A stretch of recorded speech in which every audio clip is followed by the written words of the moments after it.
Hey guys, it's your Fit Doc here, aka Kristen Simone, and I'm here to give you your weekly dose of medicine.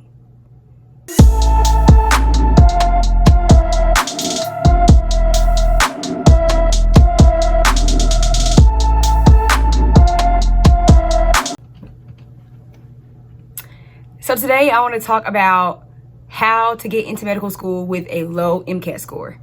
Of course, everyone knows that the Mcat is the most talked about thing when it comes to applying to medical school, and it's a very important test to take that will determine where you rank as far as the things that you've learned throughout undergrad and your test taking strategies.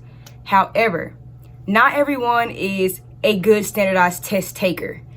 I believe that I am one of those people. I think it just takes me a while to really understand what, I don't even know, actually. I may not be that bad of a standardized test taker. I'm not really sure because it's been so long since I've taken a standardized test. I've taken the GRE, of course the SAT in high school, and now the Mcat.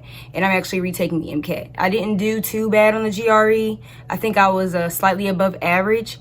But as far as the Mcat goes, I didn't do so well. I actually posted a video about how I'm studying for the Mcat the second go round, so feel free to check that out. There are other ways to spruce up your application. You have to pay attention to the fact that there are other parts of your application that the admissions board is looking at that are just as important, if not more, than the Mcat. Those things include your personal statement, your letters of recommendation, your work experiences and your extracurricular activities, and your GPA. With that being said, I want to move into the personal statement. Your personal statement is the only part of your application where you can be creative and really show who you are. You can show your character. You can show why you want to become a doctor.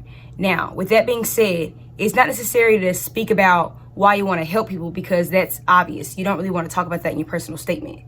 What you want to do is you want to set yourself aside from the other applicants and make yourself different. There are different ways to do this. You can talk about a time in your life that was pivotal for you that helped with your personal growth. You can talk about a work experience that really spoke to you. You can also talk about an experience that really highlighted your personality or spoke on your characteristics that you want people to know. Now, I personally spoke about my career as a track and field athlete. If you haven't watched the video, check it out. But anywho, you want to be creative and you want it to mean something.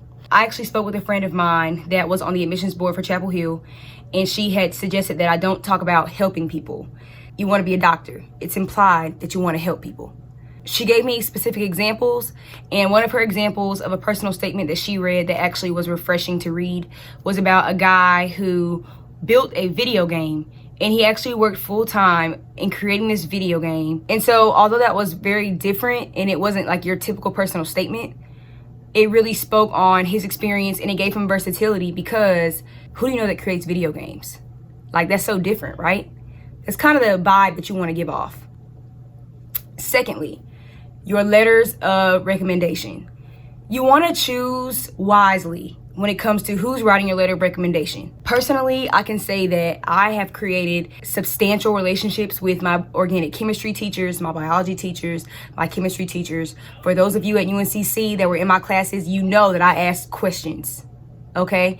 I was up in office hours every single week, so they knew who I was. So I didn't really have a hard time coming up with who I wanted to write my letter of recommendation. It's important that you establish those relationships early, you pre-med students.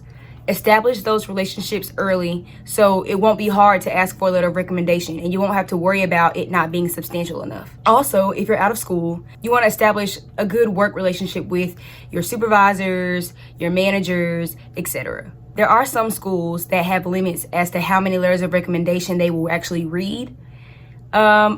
I would just send them all through. More is better than less, just to be on the safe side. Just make sure that your letters of recommendation are from people that are going to really speak well on your behalf and talk about your hardworking characteristics and your personality. Another important aspect of your application, your GPA. I know some people, and I'm included, your Mcat score doesn't necessarily correlate with your GPA.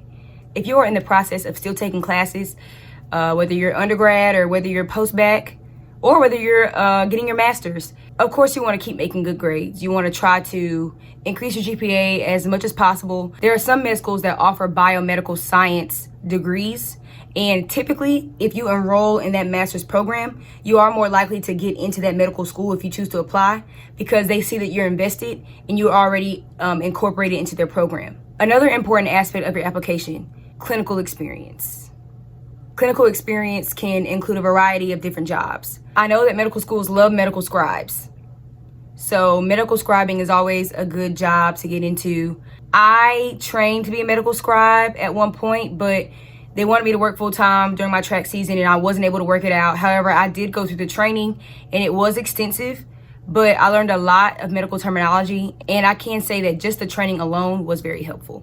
I currently work as a pharmacy technician at the hospital. Not only do I work in the pharmacy, but I work in an IV room. It looks like this. We wear smocks, shoe covers, hair covers, gloves, and a mask. And I make and reconstitute different drugs that are going to be used intravenously. They can be epidurals, pre-chemotherapy drugs. We also make TPN bags for people that can't eat. So this provides a lot of experience for me. I can say that I've learned so much, and it is so different than working in like Walgreens or CVS as retail that I can really appreciate. I would say that any experience in the health field will boost your application. I was a personal trainer before I became a pharmacy technician, and I can say that my experiences as a personal trainer has definitely helped shape me as a person and as a future doctor. And I made sure that I explained that in my application. I think the most important thing is to find a job that really fits you. You don't want to feel like you are just being a part of something so you can put it on your application. You really want to enjoy it and really soak up the experience so you can speak on it in your application, and so it can help you grow as a person and maybe help you determine what you really want to do. Sometimes clinical experiences can make you realize that you don't really want to be a doctor. Community service. Community service / volunteering is always good to have.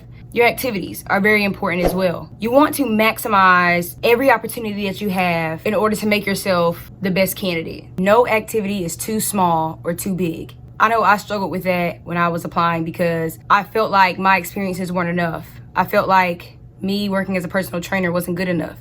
Me working as a pharmacy technician wasn't good enough because I wasn't necessarily working hands-on with patients. But that doesn't matter. I'm here to tell you that doesn't matter. Your experience and how it has shaped you is what matters. And that brings me to my last point. So let's say there's a person that is involved in a lot of work experiences and activities. If they can't articulate their experiences, and if they can't relay that information in the process of an application, then it doesn't hold as much weight as it could. You really want to articulate your experiences in a way that shows the admissions board, that shows whoever's reading it, that it has impacted you on a personal level. There's power in vulnerability. Vulnerability starts conversation, and that's where interviews come into play. So those are my tips for getting into medical school with a low MCAT. I did it. I just wanted to point out the importance of the other aspects of your application, because your MCAT is not the only part of your application that they're looking at. Personal statement wants a little bit of attention, you know what I'm saying? The people that wrote you letters, they want their attention too. It's not all about the MCAT. It can't take up all the shine. So yeah, I just wanted to inform you guys. Please, if you feel like this video was helpful, like, comment, and subscribe, and get locked in.